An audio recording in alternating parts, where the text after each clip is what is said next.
میں جو ہے آخری ملاقات کل شام کو ہوئی تھی، اور یہ حالانکہ آج تو بہت سے لوگ شب مبارکباد دینے گئے ہوں گے، میں تو نہ گیا ہوں اور نہ مجھے جانا ہے. اچھا یہ بتائیں جسٹس طارق صاحب، ایک بات بتائیں آج کہ پہلے جب کیس کی سماعت چل رہی ہوتی تھی تو سپریم کورٹ کے باہر سیاسی جماعتیں بہت بڑے بڑے مجمع لگاتی تھیں. آج جب فیصلہ آنا تھا اور آج زیادہ ضرورت تھی اظہار یکجہتی کی، آج بندہ ہی کوئی نہیں تھا وہاں پہ. لیکن نا اس میں ہمارے اس موقف کی تائید ہوتی ہے، ہم تو کسی کو نہیں بلاتے تھے، اور لیکن اگر پولیٹیکل پارٹیز کے مینیفیسٹو میں انڈیپینڈنس آف جوڈیشری بھی ایک ریلیونٹ فیکٹر ہے، اور اگر وہ سمجھتے تھے کہ ان کا وہاں پر ہونا ضروری ہے تو وہ چلے جاتے تھے. اگر آج انہوں نے نہیں گئے یا بہت کم تعداد ہے، میں اتفاق کی بات ہے جب آپ کے پاس آنے لگا تھا، جب میں نکلا تو میں نے کانوں میں مجھے آواز آئی، شاید لیاقت بلوچ وہاں پر چھوٹا سا کو مجمع تھا اور وہ تقریر فرما رہے تھے. تو بات یہ ہے کہ وہ جو ہے یہ بات تو ہمارے حق میں جاتی ہے. چھوٹے سے مجمع کے سامنے تقریر فرما رہے تھے، لیکن لوگ تو یہی پوچھتے ہیں بھائی کہ آج جب اتنا ہسٹوریکل ڈیسیژن آیا تو آج تو کم از کم جوڈیشری کی آزادی کا دن ہے، آج تو وہاں پہ بڑا مجمع. میرا خیال ہے کہ اس کی وجہ یہ ہو کہ جب میڈیا سے یہ خبر آئی ہوگی تو اس کے بعد چونکہ آلریڈی انہوں نے پہلے سے کوئی پلانٹ ہوگا نہیں، تو اس لیے یا یہ بھی نہیں پتا ہوگا کہ کیا فیصلہ آنا ہے، تو شاید پریم نہیں کر پا رہے ہوں گے، تو اس لیے فوری طور پر لوگوں ویلکم بیک. جی سلیم بخاری صاحب، آج سیاسی جماعتیں کدھر گئیں؟ میں اسی حوالے سے بات کرنا چاہ رہا تھا جب بریک سے پہلے آپ نے کہا تھا. میرے خیال سے آج وائزلی ان کو ایڈوائز کیا گیا کہ وہ نہ آئیں. ایک تو انڈیکیٹرز تھے آج سے نہیں، پچھلے کئی دنوں سے، کہ یہ فیصلہ ممکن ہے چیف جسٹس صاحب کے حق میں آئے. چونکہ حکومت کی طرف سے اور حکومت کے وزراء کی طرف سے اکثر یہ کہا جا رہا تھا کہ chief justice is politicizing the issue. میرا خیال ہے، میں طارق صاحب سے معذرت کے ساتھ اتفاق نہیں کروں گا، کہ سم ویئر وزڈم پرویلڈ، اور انہوں نے کہا کہ اس کو آج پولیٹیکل شو نہیں ہونا چاہیے. فیصلہ چاہے جو بھی ہو، آئی ایم ناٹ سیئنگ کہ 100% یہ شور تھا کہ فیصلہ یہ ہوگا، اور میں سمجھتا ہوں یہ بہت وزڈم کی بات ہے، اس لیے کہ اب جیسا کہ طارق صاحب نے کہا، جیسا منیر ملک صاحب نے کہا، جیسا کلیم صاحب بھی کہہ رہے ہیں، اب گریس شو کرنے کا وقت ہے فرام آل سائڈس. صرف حکومت کی طرف انگلی اٹھا کے، وہ ایک انگلی جب آپ دوسرے کی طرف اٹھا رہے ہوتے ہیں تو چار آپ کی طرف ہوتی ہیں. یہ چار انگلیوں کا بھی خیال کرنا ہے. میرے خیال سے اس کی ہر پارٹی، ہر فریق جو اس میں شامل ہے، اسے اپنی اپنی طرف سے گریس دکھانا. اچھا، آپ گریس کی بات کر رہے ہیں جسٹس کیوم صاحب، ہم تھوڑی دیر پہلے بات کر رہے تھے وسیع ظفر صاحب سے، اور ان سے پوچھا جی کہ آپ نے ایک بیان دیا تھا کہ ایک اور ریفرنس تیار ہے. انہوں نے کہا ہاں ریفرنس ہم نے تیار کیا ہوا ہے، لیکن میں ابھی یہ نہیں کہہ رہا کہ ہم وہ فائل کریں گے.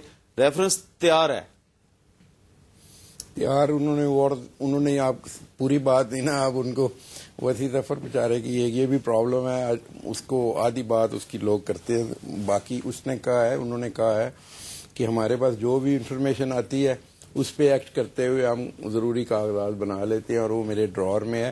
یہ کبھی بھی کسی نے فیصلہ نہیں کیا کہ اس کو آگے. خیال میں بخاری صاحب گریس کی بات کر رہے ہیں تو ڈرا میں جو چیزیں اکٹھی کی ہوئی ہیں. دیکھیں میں آپ کو احمد صاحب بتاؤں، میں نے اس دن جب میں کچھ دیر پہلے بھی آیا بخاری صاحب کا، تو میں پہلے بھی بڑا لکھنے کا قائل تھا آج ان کی وزڈم کا، اور میں ان کا بہت قائل ہوا ہوں. یہ انگلی والی بات میں نے بڑی صحیح انہوں نے کہا، جب ادھر پوائنٹ کرتے ہیں تو چار اپنی طرف آتی ہیں، اور یہ میں نے پہلے میری ہم عقلی سمجھے، یہ اس طرح سوچا نہیں. جو آپ کی بات میں کہہ رہا ہوں، دیکھیں اس وقت بھی میں نے آپ کو کہا تھا کہ اس وقت بھی حکومت کا کوئی ارادہ ہی نہیں تھا کہ نیا ریفرنس کو داخل کرے گا، نہیں کرنا. اگر کرنا ہوتا تو میں نے آپ کو اس وقت بھی کہا تھا، کم از کم مجھے تو پتا ہوتا جو ان کا زیادہ تر برڈن. اور دوسری بات جو گریس کی بات ہے، بالکل صحیح ہے کہ گریس حکومت کو سب سے زیادہ دکھانی چاہیے، کیونکہ عدلیہ جو ہے وہ تو ہے ہی گریسفل ادارہ جو ہے، اس کا ان دا سینس کہ وہ عوامی چیزوں میں اس طرح نہیں پڑتی جس میں وہ تو اپنی گریس میموری شور دکھائیں گے اور دکھاتے ہیں. یہ علیحدہ بات ہے کہ پک اینڈ چوز ہم لوگ خود ہی فیصلے کرتے ہیں، جو ہماری مرضی کے مطابق آتا ہے بسم اللہ، جو نہیں آئے گا اس کو نہیں. اب میں دیکھتا ہوں کہ اب میں ایکسپیکٹ یہ کرتا ہوں کہ جو آگے بھی فیصلے آئیں گے اسی سپریم کورٹ کے، ہم سب ایکسپٹ کریں گے. اچھا، کیونکہ آگے ایشوز کافی مشکل آنے والے ہیں. تھوڑا سا بتائیں نا. وہ ان کو پتا ہے چیف جسٹس نے اپنے ایفیڈیوٹ میں کیا لکھا. ایک دو آپ بتائیے نا. میں اپنی طرف سے نہیں بتاتا. میں چیف جسٹس صاحب نے ایفیڈیوٹ میں کہا کہ میرے ریفرنس کرنے کی ایک یہ بھی وجہ تھی کہ سپریم کورٹ میں چند اہم مسئلے آنے والے تھے. ایک پریزیڈنٹ صاحب کی جو اس کا ریویو ہے، جو دوسرا 17th امینڈمنٹ کا جو فیصلہ تھا، تیسرا یہ کہ وردی کا ایشو جو ہے الیکشن لڑ سکتی ہے نہیں. یہ چیزیں میں اپنے پاس سے نہیں کہہ رہا، یہ ان کے ایفیڈیوٹ وہ آنی ہے.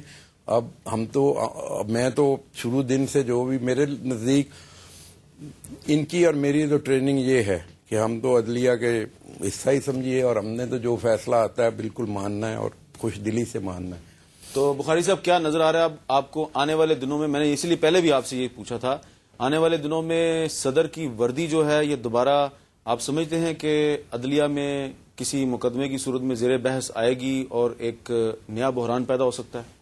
بہت سے ایسے امکانات موجود ہیں کہ کچھ ایسے ایشوز ہیں سینسٹیو ہیں نیچر میں. مثال کے طور پہ مسنگ پرسن کا کسی نے ذکر نہیں کیا، وہ اتنا بڑا ایشو ہے اس ملک کا. میرے خیال سے پوری جوڈیشل کمیونٹی جو ہے اس کے لیے بھی بہت بڑا چیلنج ہے، گورنمنٹ کے لیے بھی چیلنج ہے. اس نوعیت کے سینسٹیو ایشوز تو آئیں گے، لیکن پھر میں نے جیسا کہا کہ اب گریس دکھانے کا وقت ہے. اگر جوڈیشری نے ایک نئی ٹرن لی ہے، ایک نئی کروٹ لی ہے، تو اس کے تقاضے بھی ہیں، وہ تقاضے پورے کرنے گے. اگر ان پر یہ چارج تھا کہ وہ پارٹیزنس تھے کچھ ججز کے حوالے سے، تو کیا ہم اس چیف جسٹس کو پریزیڈنٹ کے، پرائم منسٹر کے یا کسی کے حوالے سے پارٹیزن دیکھنا چاہیں گے؟ جواب ہے نہ. جو ایک بات آپ بار بار پوچھ رہے ہیں وہ نئے ریفرنس کے حوالے سے، اس میں مجھے عرض کرنی ہے اگر آپ اجازت دیں، وہ یہ کہ بہت ارسپانسبل ایٹیچیوڈ رہا ہے of certain personality on the side of the government. ان کے بیانات آپ اٹھا کے دیکھیں، ان کے ایکسپوجر ٹیلی ویژن چینلز پر دیکھیں.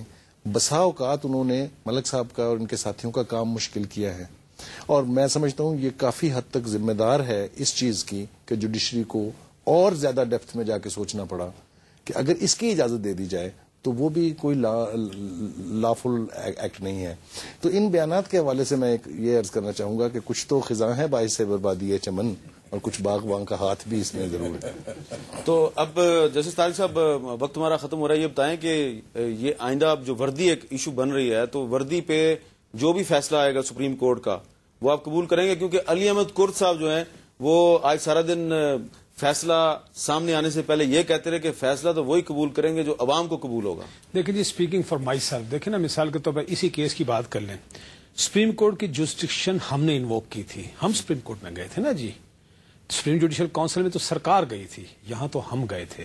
تو بات بڑی سیدھی سی ہے کہ جب ہم خود گئے ہیں اور ہم ایک ایسے ادارے کے پاس گئے تھے کہ آپ اس چیز کا فیصلہ کریں، تو فیصلہ تو پھر جو بھی ہو وہ تو ایکسپٹ کرنا پڑتا ہے. جی، یہ گریس کی بات ہے جو یہ کہہ رہے ہیں. اور دوسری احمد صاحب تو یہ بھی گریس کا مظاہرہ کر رہے ہیں، آپ بھی گریس کا مظاہرہ کر رہے ہیں، بخاری صاحب بھی گریس کا مظاہرہ کر رہے ہیں. اور بخاری صاحب آپ دیکھیں، آپ میڈیا کے نمائندے ہیں، یہ دو اہم شخصیات ہیں، سپریم کورٹ بار کے سابق صدور ہیں، دو یہ سابق جج ہیں اور اس وقت وکیل ہیں.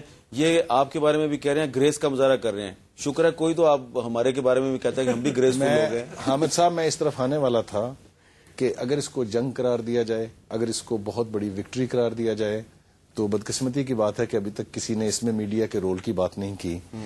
وکلاء کی کمیونٹی کے ساتھ، ججز کی کمیونٹی کے ساتھ جو میڈیا کا رول ہے، میں خود بولنا نہیں چاہتا تھا، اس پر انیشیٹ کرنا نہیں چاہتا بات کہوں گا، اگر آپ لوگوں کا رول قابل ستائش ہے اور جو یہ موومنٹ ہے اگر، تو صرف آپ لوگوں کی وجہ بھی ضرور ہے، مگر پہلے کسی موومنٹ کو اسی لیے زبان نہیں ملی کہ آپ لوگوں نے اس لیول اور یہ بخاری صاحب نے بالکل درست کہا. کریڈٹ اگر اس فیصلے کا جو اور جتنا آپ نے اس کو کور کیا ہے، جس لیول پہ کیا ہے، 24 گھنٹے آپ نے. لیکن جسٹس کیوم صاحب آپ یہ بھی دیکھیں کہ آپ اس سے انکار نہیں کر سکتے، اور مجھے پتا ہے آپ انکار نہیں کریں گے کہ اس سارے 4 مہینے کے دوران جب کبھی بھی ڈبیٹ ہوئی تو اس میں ہم نے جو دونوں پارٹیاں ہیں ان کے نقطہ نظر کو سامنے ہم نے اہمیت دی ہے. ہمیشہ آپ نے بڑا آبجیکٹیولی کام کیا ہے. وردی کے حوالے سے ہمیں صاحب ایک بات مت بھولیے گا کہ جب 3 سال کا مارجن دیا گیا تھا اور جب وردی کو جسٹیفائی کیا گیا تھا، اس میں ہمارے محترم چیف جسٹس صاحب جو ہیں ان ججز کے پینل میں موجود تھے. یہ کیس پہلے ایڈریس ہو چکا ہوا ہے سپریم کورٹ میں، تو اس کے حوالے سے جو بھی ریویو آئے گا تو ہمیں ساری صورتحال کو مد نظر رکھنا ہوگا. یہ آپ نے بڑی اہم بات کی ہے کہ جسٹس افتخار محمد چودھری جو ہیں وہ اس بینچ میں موجود تھے جس نے وردی کے حق میں فیصلہ دیا تھا. یہ نہیں سر، میں ان کی کوئی برائی نہیں کر رہا، میں چیف صاحب کے آگے بھی ہمیشہ کا، بلکہ وہ اس فیصلے میں بھی تھے جس نے ویلیڈیٹ کیا تھا، ٹیک اوور ویلیڈیٹ کیا تھا. جسٹس جنرل پرویز، بہت بہت شکریہ آپ تینوں حضرات کا. آج ہم نے گفتگو کی ہے کہ جو فیصلہ 2007 ہے سپریم کورٹ آف پاکستان کی طرف سے جسٹس افتخار محمد چودھری کو بحال کیا گیا ہے، اس فیصلے کے بعد اور کون کون سے ایسے ایشوز ہیں جن پر ابھی قوم کو مزید فیصلوں کی ضرورت ہے یا ان کا انتظار ہے، اور سلیم بخاری صاحب نے نشاندہی کی ہے کہ جسٹس افتخار محمد چودھری